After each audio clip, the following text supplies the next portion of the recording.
यह दरखाइम के श्रम विभाजन का सिद्धांत का नोट्स है। दरखाइम से पहले एडम स्मिथ, स्पेंसर तथा जॉन स्टुअर्ट मिल जैसे अन्य विद्वानों ने आर्थिक आधार पर श्रम विभाजन को स्पष्ट किया था, परंतु दरखाइम प्रथम समाजशास्त्री थे जिन्होंने श्रम विभाजन को सामाजिक आधार पर प्रस्तुत किया। पूर्ण विराम। फिर पैराग्राफ चेंज करेंगे। दरखाइम ने श्रम विभाजन के सिद्धांत को अपनी पुस्तक the division of labour in society के भाग 2 में उल्लिखित किया। पूर्ण विराम। इस पुस्तक में इन्होंने श्रम विभाजन के प्रारंभिक तथा आधुनिक स्वरूप को स्पष्ट किया तथा साथ ही श्रम विभाजन के सामाजिक परिणामों पर भी प्रकाश डाला है। पूर्ण विराम। फिर आपको हेडिंग डालनी है, इसे ब्लैक पेन से लिखिए। श्रम विभाजन के सामाजिक कारक डैश, फिर एक लाइन छोड़कर दूसरी लाइन से लिखिए। दरखाइम के अनुसार श्रम विभाजन मुख्यतः एक सामाजिक घटना है। पूर्ण विराम। प्राचीन समाजों में श्रम विभाजन का आधार आर्थिक न होकर सामाजिक ही था। पूर्ण विराम। फिर पैराग्राफ चेंज करेंगे। प्राचीन समाजों में मात्र व्यक्ति की मूलभूत आवश्यकताओं की पूर्ति हेतु उत्पादन होता था, अतः समाज में किसी तरह का श्रम विभाजन या वर्ग विभाजन नहीं था। उन समाजों में आयु एवं लैंगिकता के आधार पर ही श्रम विभाजन देखने को मिलता है। पूर्ण विराम। फिर पैराग्राफ चेंज करेंगे। इस प्रकार प्राचीन समाजों में पुरुषों का कार्य शिकार करना तथा खाद्य पदार्थों का संग्रहण करना तथा इस हेतु दूरस्थ स्थानों पर जाना था। वहीं स्त्रियों का कार्य बच्चों की परवरिश तथा पारिवारिक दायित्वों का निर्वहन करना था। पूर्ण विराम। इन समाजों में जनसंख्या कम थी और भौतिक घनत्व भी कम था। पूर्ण विराम। फिर हेडिंग डालेंगे श्रम विभाजन के प्रमुख कारण। जिस तरह से देखिए ये डायग्राम आपके स्क्रीन पर शो हो रहा होगा, इसको आप ऐसे ही बना लेंगे। बीच में क्या लिखा है? श्रम विभाजन के प्रमुख कारण। पहला है जनसंख्या का आकार, दूसरा है नैतिक घनत्व और तीसरा है भौतिक घनत्व।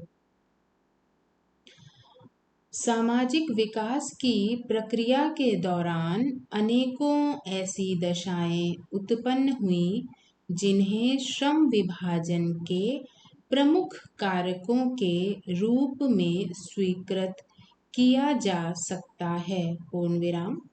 इसमें पहली हेडिंग डालेंगे जनसंख्या का आकार। इसमें लिखिए समयानुसार जनसंख्या में निरंतर वृद्धि होती रहती है। पूर्ण विराम। जनसंख्या वृद्धि के कारण ही समाज के आकार में वृद्धि हुई। पूर्ण विराम।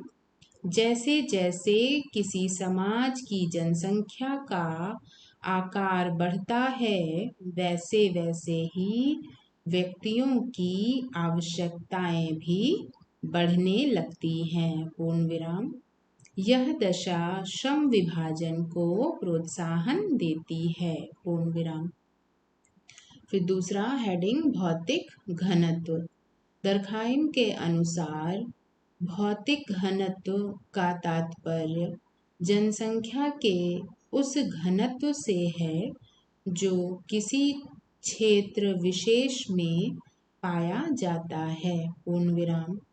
समाज में जैसे जैसे जनसंख्या वृद्धि होती है वैसे वैसे ही जनसंख्या का घनत्व अथवा भौतिक घनत्व भी बढ़ने लगता है। पूर्ण विराम। तथा व्यक्तियों की आवश्यकताएं भी उसी अनुरूप बढ़ने लगती हैं और इन आवश्यकताओं की पूर्ति हेतु बड़ी मात्रा में उत्पादन की आवश्यकता अनुभव की जाने लगती है, जिसके फलस्वरूप श्रम विभाजन में भी वृद्धि होने लगती है। पूर्ण विराम। तथा अब श्रम विभाजन का आधार मात्र सामाजिक ना होकर आर्थिक हो जाता है। पूर्ण विराम। फिर थर्ड पॉइंट है नैतिक घनत्व। इसमें लिखिए, तरखाइम के अनुसार संचार साधनों में वृद्धि के परिणाम स्वरूप व्यक्तियों तथा समूहों के संबंध में घनिष्ठता उत्पन्न होने लगती है तथा इससे नैतिक घनत्व में वृद्धि होने लगती है। पूर्ण विराम। प्राचीन समाजों में व्यक्तियों के संबंध अपने परिवार अथवा एक छोटे से समूह तक ही सीमित थे। इनके परस्पर संबंधों का आधार मात्र सामाजिक था तथा समयानुसार उसमें आर्थिक तथा वैधानिक विशेषताओं का समावेश होने लगा। पूर्ण विराम। फिर ये आपकी स्क्रीन पर जैसे डायग्राम दिख रहा है इसको आप ऐसे ही बना लें। सरल समाज, फिर जनसंख्या वृद्धि, जनसंख्या घनत्व में वृद्धि और संचार साधनों में वृद्धि, फिर ये श्रम विभाजन, उसके बाद जटिल समाज। श्रम विभाजन की प्रक्रिया तथा प्रभाव, ये हेडिंग है।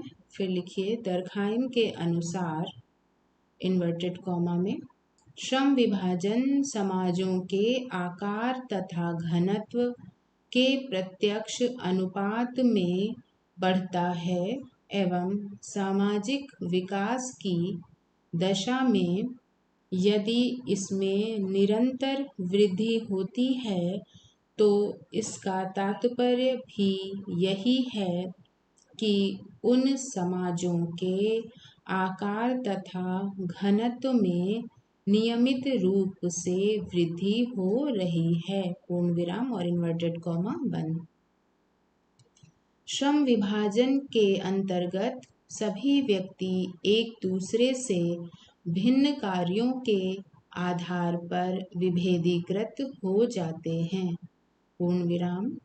जब समाज में विभेदीकरण बढ़ता है तभी विशेषीकरण में भी वृद्धि होती है तथा साथ ही प्रतियोगिता भी बढ़ती है।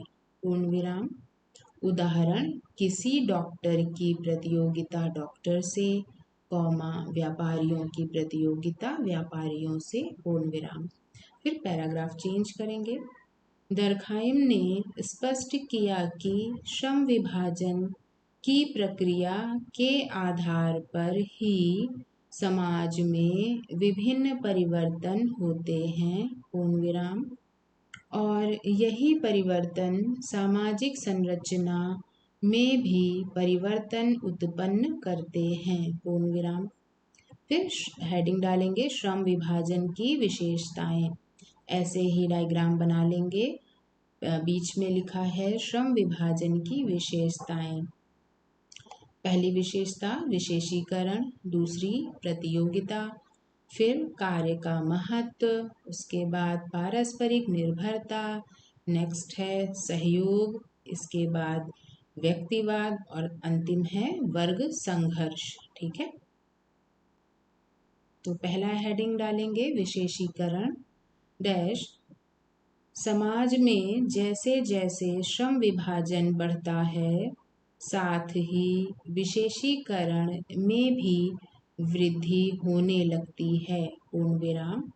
इन दोनों के मध्य एक सकारात्मक संबंध है। पूर्ण विराम।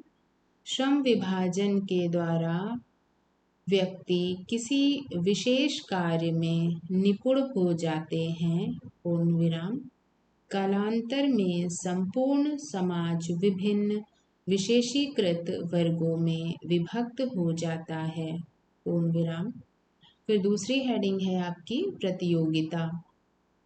इसमें लिखिए, दर्खाइम के अनुसार श्रम विभाजन के कारण प्रत्येक व्यक्ति की अन्य सभी व्यक्तियों से प्रतियोगिता नहीं होती, बल्कि यह प्रतियोगिता एक जैसे व्यवसाय में लगे हुए व्यक्तियों के मध्य होती है। पूर्ण विराम। प्रतियोगिता श्रम विभाजन का परिणाम है, जो व्यावसायिक प्रगति के लिए आवश्यक है। पूर्ण विराम। फिर थर्ड पॉइंट है कार्य का महत्व। प्रतियोगिता में वृद्धि होने से प्रत्येक व्यक्ति अपने कार्य के प्रति सचेत होता है। पूर्ण विराम।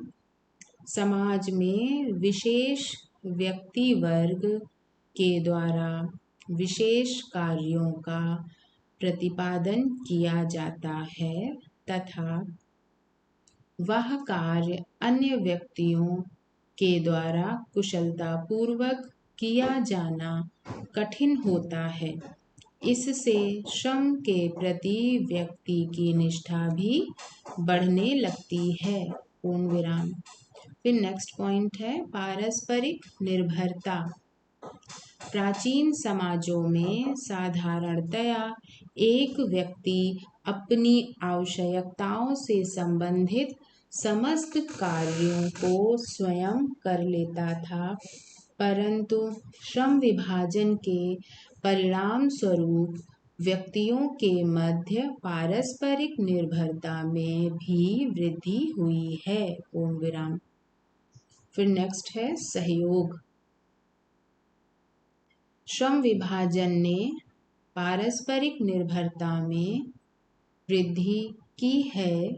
ऐसी स्थिति में प्रत्येक व्यक्ति द्वारा दूसरों को सहयोग देना और उनसे सहयोग प्राप्त करना व्यक्तियों की आवश्यकता बन जाती है। पूर्ण विराम।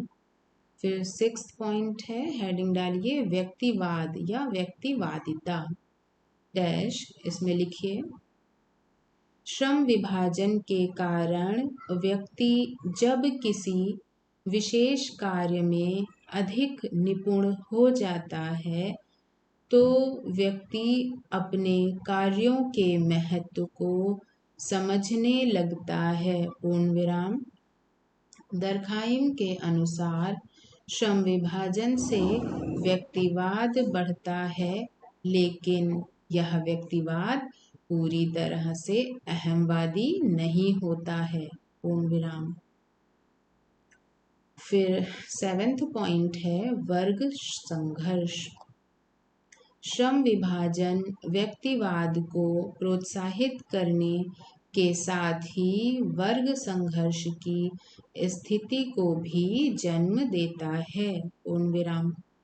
प्रत्येक विशेष वर्ग के लोग स्वयं के विशेष कार्यों को अन्य व्यक्तियों के कार्यों से अधिक महत्वपूर्ण समझते हैं, जिस कारण वे अन्य वर्गों के प्रति अनुदार होने लगते हैं। पूर्ण विराम।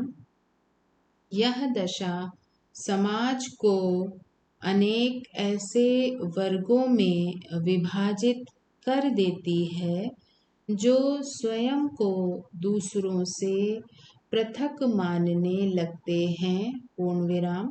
जिसके फलस्वरूप विभिन्न वर्गों के मध्य सहयोग की बजाय प्रतिस्पर्धा तथा संघर्ष जैसी स्थितियां बनने लगती हैं, पूर्ण विराम। फिर समालोचना, या इसको आप आलोचना लिख सकते हैं। बार्न्स के अनुसार इन्वर्टेड कॉमा में ऐसा प्रतीत होता है कि दर्खाइम के श्रम विभाजन के सिद्धांत में समाजशास्त्रीय आधार की अपेक्षा जैविकीय आधार को अधिक महत्वपूर्ण मान लिया गया है, पूर्ण विराम और इन्वर्टेड कॉमा बंद। फिर आप पैराग्राफ चेंज करके लिखेंगे। दर्खाइम का यह निष्कर्ष भी संदेहपूर्ण है कि श्रम विभाजन का एक आवश्यक प्रकार सामाजिक एकता में वृद्धि करना है, पूर्ण विराम। अनेक बार ऐसा भी देखा जाता है कि श्रम विभाजन बढ़ने के साथ ही सामाजिक एकता में कमी भी दिखलाई देने लगती है, पूर्ण विराम।